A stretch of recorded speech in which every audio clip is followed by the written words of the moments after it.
राम राम द्राक्ष बागायतदार मित्रांनो. काय मग माल तर गेला, पण आता बागेला सुट्टी द्यायची की लगेच खरड छाटणीच्या कामाला लागायलाच.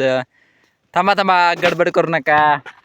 पूर्वी कसं माल तुटला की बागेला 45 ते 60 दिवस मस्त हॉलिडे मिळायचा. पण आता निसर्गाचं चक्र एवढं बदललंय राव की हार्वेस्टिंग झालं की लगेच छाटणीला तगादा लागतो. पण लक्षात ठेवा, भूतकाळातल्या चुका टाळायच्या असतील तर बागेला या विश्रांतीच्या काळात VIP ट्रीटमेंट द्यावीच लागणार आता.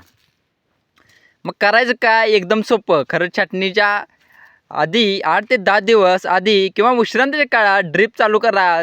त्यातून 1261 किंवा नवीन आलेलं 1448 असेल सारखी खतं सोडा, जेणेकरून नत्र आणि फॉस्फरस सॉलिड डोस मिळेल.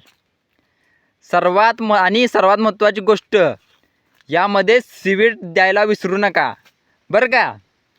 आता तुम्ही म्हणाल सीवीड कशाला, तर बागेचा ट्रेस अजैविक ताण कमी करण्यासाठी थोडा खर्च वाढेल, पण आपली पांढरी मुळी एक ॲक्टिव्ह राहील आणि पुढच्या हंगामात आपली बाग एकदम जोमात फुटेल.